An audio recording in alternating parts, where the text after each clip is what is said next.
a decline in this time's festival demand, or there is a change in the aggregate pattern as to how Indians have historically spent? Historically and traditionally, national festivals and regional festivals are always considered to be big bump up periods for local demand as well as national demand. But is the pattern changing? If the pattern is changing, then what is the realistic picture? And if the pattern is changing, why is the pattern changing? Arvind Singhal, Chairman and Managing Director of Technopak, joins us. He's got years and years of experience. He understands the entire retail data and the psyche of Indian retail investor with a magnifying glass. So is there bad news? That is the Indian consumer slowing down? There is no bad news at all. And the private consumption of merchandise and services is tracking the GDP growth rate. Okay. So if you're looking at about 7% GDP growth rate, we're looking at about 4% CPI. 11% should be the nominal growth rate of consumption. It is very much on track when you look into sector by sector by sector by sector. There is no specific sector which is saying, look, I've shrunk or I've done only 3-4% in value compared to what they did last year. We have to stop looking at it in terms of saying that, look, is there a big bump coming because of Diwali or because of Eid or because of Christmas or any other such festival? You rightly said that, you know, this bumps used to be historical. They are etched in a memory, but data does not show over the last 10-15 years, in fact, that the Diwali is as critical for the businesses across board. For specific companies, it is for sure if you are actually a Raymond and wedding season comes along with it. Sure, there would be a big, your best quarter will be, from a dispatches point of view, July to September. From a sale at retail would be October to December. As far as automobile companies are concerned, two-wheelers, yes, typically used to have a big bump up in a period of October or so, especially for rural demand, when you get money coming in out of Rabi crop, and that money used to give some kind of a boost there. So there are some minor areas where you can say that Diwali is very, very critical. Jewelry, for example, still is an area where on Dhanteras or otherwise people would tend to buy something which is to do with precious metal.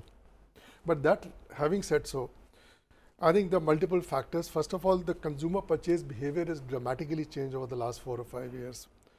For our overall consumer spending, services account for now more than 52%. We are a service-dominant economy, no longer an agrarian economy. Even consumer spending. Yeah. Even consumer spending is becoming, of the total consumer spending, the share of merchandise, which used to be about as much as 70% till 2000. It has now come down to 48%. I mean, just yesterday I was telling somewhere this data, that just in 18 years, the share of merchandise spending as a percentage of consumer incomes for private spending. Merchandise, consumers are buying less.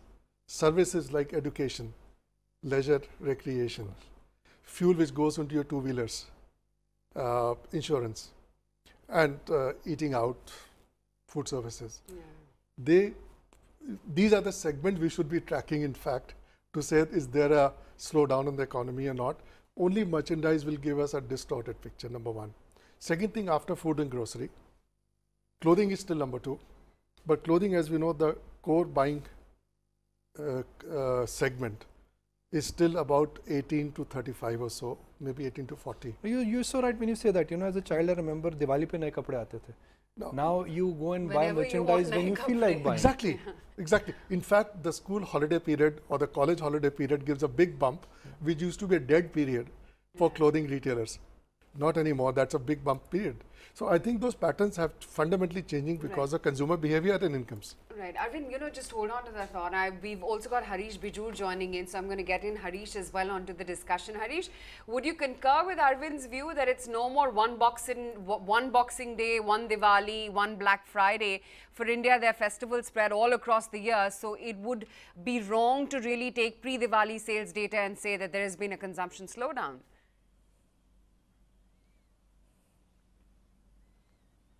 Yes, largely I would agree with Arvind, because if you really look at it, you know, the business of coagulated purchase, which is one purchase which happens at New Year's. In South India, you know, there's the New Year Day, which is 30th, 31st and the 1st and the 2nd of January were big consumption days. And then there was Diwali, then there is Dasera, and then there are regional festivals like Onam. But, you know, this trend is actually changing. And if you ask me why, I would say that, you know, like you have everyday low prices in retail, you have every day is a festival kind of a mindset and a tendency which is emerging. And the big thanks goes to e-commerce players in this country, because e-commerce players said that hey, listen, there are festivals, we will do big things during those festivals, but why don't we create our own big billion days or a big zillion days? I don't know what next. So I think that is also creating a tendency among customers. But let's divide this into urban and rural separately, because in urban India, the coagulated purchases are evening out. Whenever you feel like you're picking stuff up, maybe at 2 a.m. in the morning on an e-com site. But in rural areas, the festival purchase is very linked to the crop pattern, the crop harvesting pattern. So when you harvest, you have money. And guess what? Most of the good festivals happen close to harvest time. And it's never during, planting season and stuff like that. It does happen, but largely when you have money in the hand, you are tempted to go out and buy, and festivals are those seasons. So a clear divide between urban consumption and rural consumption. Having said that, the number of players, I mean, I understand this whole spread out of consumption patterns that may be happening, but even then, there's a clamor to get a bigger chunk, a bigger market share among players within the festive season. We look at the kind of sales push that they give with the kind of discounts that they offer. In that light, what do you think these 3 months can do to change the overall sales picture for the year? I know not a lot is dependent on these 3 months, but the perception is still that if you can get these 3 months going in terms of sales, you can compensate for your overall targets for the year. Not really. I think the significant bump up for spending, marketing spend for most consumer product companies is because of the fear of missing out. Okay. That if I don't do that, there is still 100 rupees the consumer is going to spend. And if I'm not in the site, I could be out of the mind. And therefore, I will lose that business out. Whether consumer spends 120 rupees because of the push is the moot point. The big factor which is at play is that if you look at the aggregate job creation, it's not a great number. If you look at the wage hike, again, it's not a very splendid number. And on top of that, you've got interest rates which are inching higher, which will start biting into your total cash availability. Indians own real estate and gold. They don't own too many stocks, and there is no wealth creation which has happened on that account. So you're not feeling great about the assets you own. So if I put all these things together, whether it is the impact of higher interest rates, no large appreciation coming in real estate, gold has not got appreciated, no large income growth in wage, all these factors surely will have an impact on the consumer sales and the consumption demand.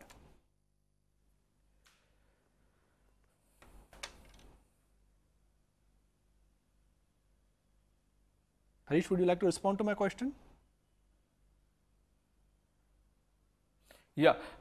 Okay, that's a correct point, because if you look at it, I think what happened in Onam, particularly when I look at Kerala, the floods and disaster. Actually, festival sales were depressed like nobody's business. And then if you really look at what's happening in the stock market, the overall sentiment, the ups and downs, the auto industry has taken a big hit. If you look at high value consumables or durables, there is a hit. And I'm speaking of it purely from my consulting client list kind of a mindset. FMCG, beautiful, very gung-ho, absolutely not affected. The point is that consumers have changed some of their habits. The environment is not so great, and therefore festival sales are not as gung-ho as they used to be in the past. We can be brave, marketing companies can stand up and say that, hey, listen, everything is hunky-dory, but the reality is everything is not hunky-dory. The blip that you used to get is just not happening at this point of time. And I think that is a point of worry, which means to say that marketeers are yet to smell the coffee and say that, hey guys, festivals are the time when I must not advertise. In fact, my client list, I tend to encourage them not to advertise during festival time, because this is the biggest clutter moment of our lives. And if you open any newspaper, if you look at any piece of television advertising, everything is too festive, the brand dies, and the festive environment, of course, survives. But in the bargain, the brand does not gain.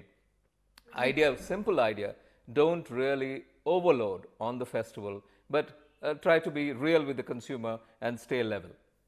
Television company, Harish, I'll take the liberty of selectively choosing words from your answer, which is that don't advertise, but advertise throughout the year and do advertise on festival season. I like to selectively take, that.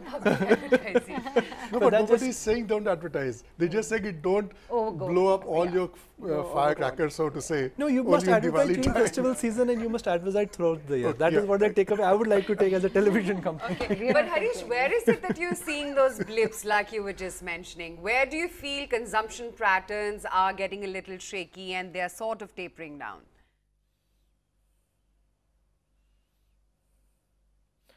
You see, my auto company clients a bit of a worry at this point of time. And if you really look at durables of the home kind, where the replacement cycle is normally not very hot, a washing machine, a refrigerator and stuff like that, bit of a worry.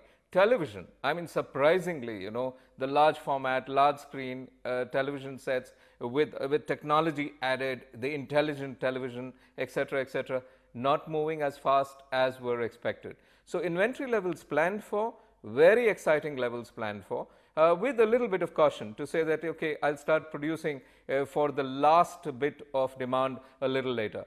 But even what's been produced, a bit of stuck stock in inventory.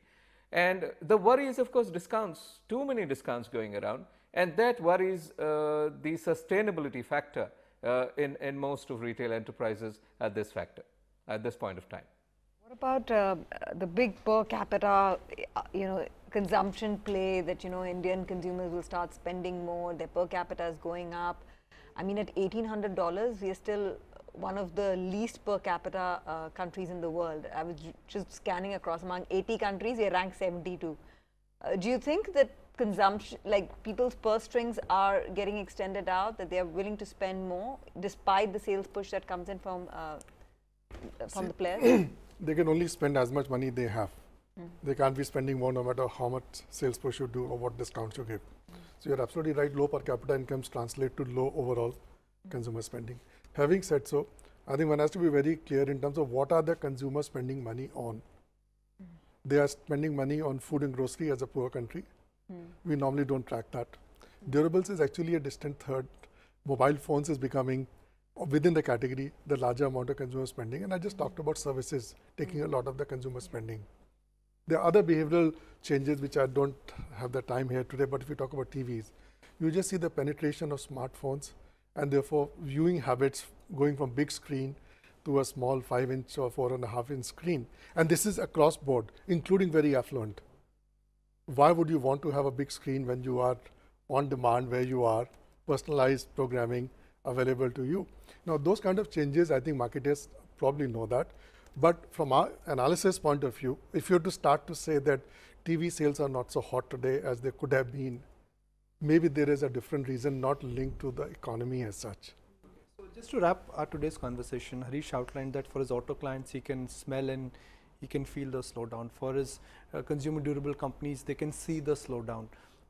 In the clients which you consult, if you have to give us a neat summary, a neat 3-line summary, what is the good news, what is the bad news? Where is the slowdown and where is there a lot of optimism? So overall, I'll still use the word good news. Slowdown is from very, very high growth rates. Okay. It is yet not negative territory. There is growth. Okay. That's one part. Having said so, categories which are to do with small value consumption, FMCG comes in that, packaged food comes in that, personal care, body care products come in that. Those categories will tend to do much better than high ticket items. Okay. All right, gentlemen, lovely to have you and thank you for joining us and hope to see much more of you going forward. It was a very engaging discussion to understand this entire mystery why festival season is important, it is crucial, but it is not the beyond and end all indication of which Indian consumer is consuming. Break with